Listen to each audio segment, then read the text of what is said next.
Hey guys, welcome back once again to the world of English exams. Today we are going to learn some essential tips that would help you to get a high score in your academic writing task 1, that is a report writing. So let's check the essential tips and let's try to follow them in the main test. So without any further delay, let's start the video. Okay, so this is the overview of the Ielts writing test for both the academic and the general versions, general modules. So for the academic test, you have to write a report and an essay. We are going to understand how to write a good report now in this video. But the second task is an essay. Both these tasks have to be completed within a set time of 1 hour or 60 minutes. No additional time will be given to complete the tasks. And if you are taking the general training test, then the first task is called a letter and the second task is an essay. So make sure that you are completing both the tasks. So this is how the writing test would look like, and if you follow this pattern, if you can understand what is the overall format of the test, then you can prepare accordingly before the exam. Then let's see what are the various types of reports that you need to practice for your academic task 1, that is report writing. So as you can see, there are various types of reports which you need to prepare. The first one is a bar chart, then comes the pie chart, line graph, table, process or a flow chart, then map, then diagram, life cycle, and sometimes you may also see combinations, which means sometimes you can see that one type of report is combined with another and it may be given. For example, you can see one bar chart and let's say one table, or you may see a pie chart and a line graph, or a flow chart along with a life cycle, something like that. So if you are prepared for each of these reports individually, then what happens is whatever type of report you may get, you will be more confident and you may be able to write a very good report.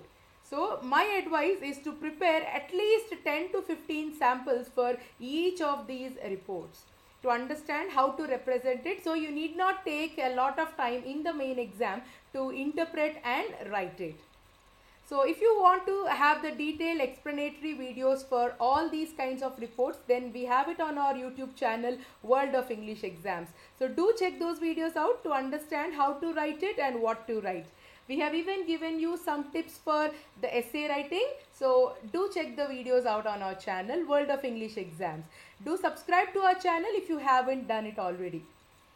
Then let's understand some essential tips for the report writing. And make sure you are understanding the tips and you are implementing those tips in the main test. So the first and foremost tip is write at least 150 words. So meeting the minimum word count is highly essential because you can see in the writing answer sheet that there is a factor called under length. So if your report are under length, then definitely you will receive a penalty in the form of a lower band score. So make sure that you are not getting a penalty, you are not lowering your score by yourself. For that, you need to make sure that you are writing a minimum of 150 words. If you carefully observe this instruction, it says that the minimum word count is 150. However, there is no upper limit. As long as you are satisfying the requirements of the task and you are able to manage the time, then it's fine if you write more than 150 as well. In fact, most of the reports have to be 180 to 190 words in length. That is what we are looking at, an average length for a report. Then the second factor says you need to follow the band descriptors. The score for your report is given on the basis of these 4 band descriptors, which are task achievement, which means that you are fulfilling the requirements and developing complete responses. So you're not supposed to be giving partial responses or half details. So you need to make sure that the details are complete and the information is written in full. Then that is task achievement. Then moving on to the second band descriptor, coherence and cohesion. Coherence is the ability to group the ideas and group the significant points, whatever you see, whether it is similarities or differences or fluctuations or whatever you see on the graph. It is very important to generate the ideas which are related to that. Then the second factor in this is cohesion, which means you need to link the ideas properly. Mind you, cohesion is a very important factor for not just the report but also for the essay. So make sure that your each and every sentence makes sense and is connected to the earlier sentence in some or the other way. There should be a common point, and that is called cohesion. Moving on to the next factor, that is lexical resource, which refers to the range of vocabulary that you need to use while writing the report. Then comes grammatical range and accuracy, which refers to the range of sentences that you need to use. I am going to talk about this point in a moment. Then the second factor in this is accuracy, grammatical accuracy, which means that whatever sentences you form should be precise and accurate. So each of these band descriptors gives 25% of the overall score. So you need to satisfy all these factors or all these band descriptors properly in order to achieve your desired score. Then moving on to the next point, interpret the given graph properly. It is very important to interpret and understand what the graph actually means and what are the various factors that you see, what are the points that you can note. So all this comes under interpretation, which you need to do it perfectly. Then the fourth point says, highlight the significant points properly. You're not supposed to be describing everything in detail. You just need to highlight the significant points in using the proper vocabulary and sentence structure. And those points should indicate whether the graph is following an upward trend or a downward trend, or is there a steadiness seen. What exactly is seen on a graph should be highlighted properly. Then use collocations. Collocations are words which are naturally used together. For example, gradual increase, steady decline, something like that. So you need to group two or more words together in order to convey the information or in order to convey the details in a precise way. And collocations also are used for signposting. What is the meaning of signposting? It means that you are giving a proper direction to your report. You are actually conveying the information in a proper way to the reader, and that is signposting. In order to signpost, you need collocations. Then use a range of sentence structure. So this comes under grammatical range. So as I was mentioning earlier, grammatical range and accuracy is one of the 4 band descriptors, and range of sentence structure would indicate that you need to employ a variety of sentences like passive sentences and conditional sentences, compound sentences, complex sentences, simple sentences, compound complex sentences, and so on. So don't be under a myth, that don't follow the myth that if you write simple sentences you can convey the information in a better way. No, even though in a normal everyday writing it is fine, in your college essays and university essays that is fine, but it is not acceptable in the Ielts test. Here you need to show a variation, a variety. Now if you have understood all these points, then let's move on to the next slide. But if you haven't understood this, please pause the video here and make a note of this, or you may want to rewind back and listen to them again so that you get a proper understanding of what these tips suggest. Then moving on to the next set of tips. Follow a proper structure. Yes, guys. So, because you are representing the information, it is very important to organize and represent it in a proper way, for which this is the structure that I would suggest. Start the report with an introduction in which you paraphrase the given question prompt and you mention the units of measurement. Then we have the overview paragraph in which you are highlighting the significant trends as depending on what is seen in the presented report. And finally, body paragraphs. The number of body paragraphs can vary depending on the report. So you may write one body paragraph or two or even three body paragraphs if you can justify the use of each and every body paragraph. So then you need not write a conclusion, unlike in the essay where you have to write a conclusion, where it is a mandate. Here writing the conclusion is not a mandate.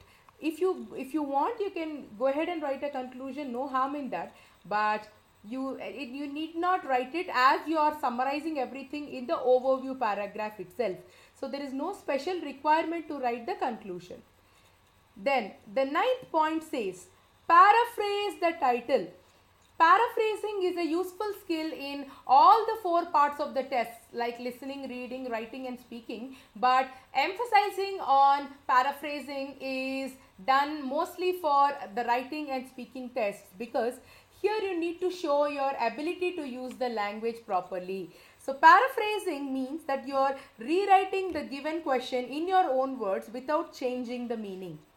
So without altering the meaning, you may go ahead and represent the same thing what is given in the title in your own words. And this is very important as you are going to start your report by paraphrasing. Then use the appropriate tense. Often students miss out on this point. They just start writing in the present tense, which is not always possible, because depending on the years whatever you see, you need to mention and you need to continue writing the report in the appropriate tense only. For example, let's say that you see a bar graph which has the year periods from, let's say, 1990 to 2000, which means you need to use the past tense only, as the study was started in the past and it ended in the past as well. So you need to mention that the report that the tense is the past. Then the next point says, read the instructions very carefully. Though this is a routine instruction, most of the candidates are missing out. They are not reading the instructions properly and they are not understanding it. If you don't do that, then there might be a harm of losing your score for task achievement. So do read the instructions properly. Then moving on to the next point. Plan what to write and what to avoid. When you are looking at a particular representation, especially for a table, you can see many values. A large number of values can be seen in a table. It does not imply that you have to represent and you have to note down each and every value that you see. You should understand what you should write and what you should avoid. This is a very, very important tip that can help you to write the report properly. Remember, all you need to do is comparison and contrast and summarize the given data, and not to get into the details of everything. So that is what I have emphasized in the next point. Do not describe everything you see. You need to understand what to write and what to avoid. So for this, if you can practice some reports, you will understand for yourself as to what to plan, what to write and what you should omit. Then moving on to the next set of instructions. You should spend around 20 minutes on this task, because 1/3 of the overall score for the writing test is allotted is because of task 1. So you need to spend around 20 minutes out of the 60-minute time that you are given.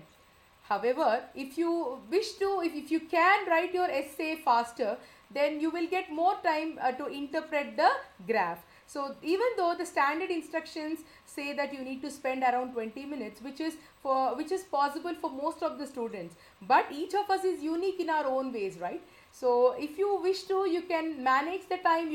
If you can manage the time, then you can go ahead and spend around 25 to 30 minutes on this task as well. But make sure you're not exceeding the time. Then the overview is very important. I must say this is the most important paragraph in the report. The overview is what conveys what are the significant things that you see.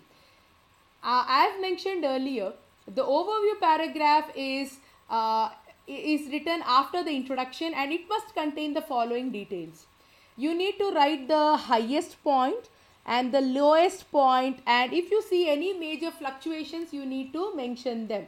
However, remember that you are not supposed to be writing any statistical data that you see along the y-axis.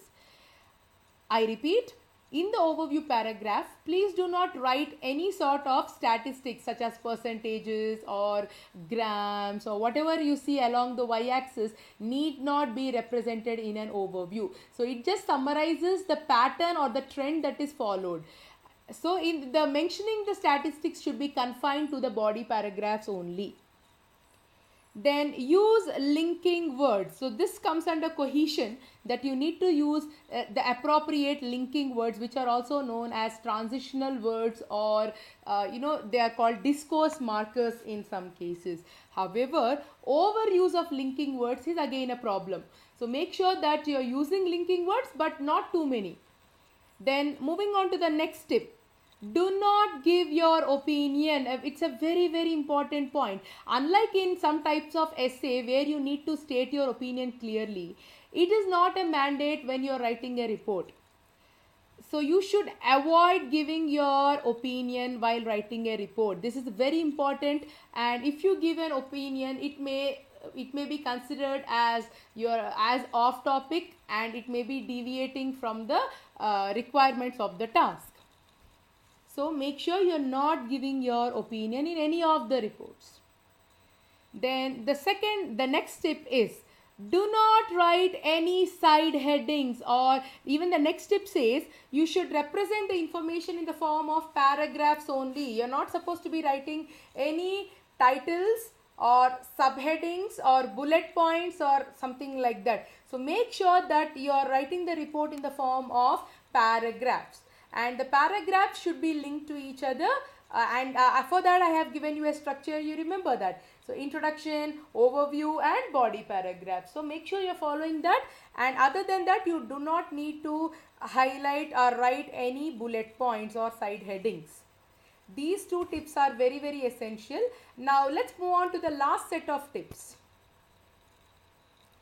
Avoid using informal language while writing. Yes, colloquial language is acceptable in the speaking test, because in the speaking test you need to be chatty, you need to be informal, and you can show the variation in language, but not in the writing test.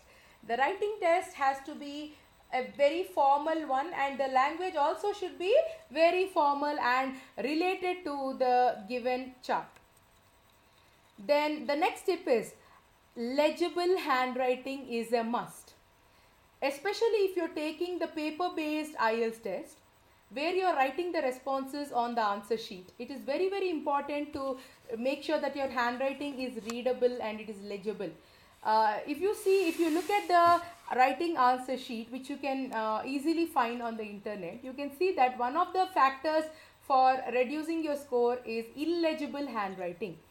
The examiners will definitely have a look into this factor. If it is like too horrible or too messy, then definitely that can lead to lowered scores, and the reason for that would be illegible handwriting. So my advice would be to take a print of the answer sheets and start writing on that, so that you would understand if your handwriting is legible or not. Additionally, you can also count the number of words and have an understanding of how you can manage the space in the main exam. Then the last tip is, follow the power strategy. Now the power strategy is a 5-step method which is given by the British Council, and it can be very useful to follow this strategy both while writing the essay as well as the report. Now the power strategy consists of 5 steps as I represented it here: planning, organizing, writing, evaluating and reviewing. So first you need to plan what to write and how to write. Then the next step is organizing your ideas. Only then you are going to start writing. So unless and until you plan and organize, please do not start writing. Then after you have written, you need to evaluate it for grammatical errors and spelling errors. So then finally you need to review, which means that you need to go through the report sentence by sentence and word by word as to count the number of words, and this is the final check, I must say. So if you follow all these tips, I'm sure that all of you are going to get a high score in the writing section, especially for academic task 1. So if you found this video useful, please do like and share it with all your friends, and don't forget to subscribe to our channel World of English Exams. So till I see you with the next informative video, happy preparation guys.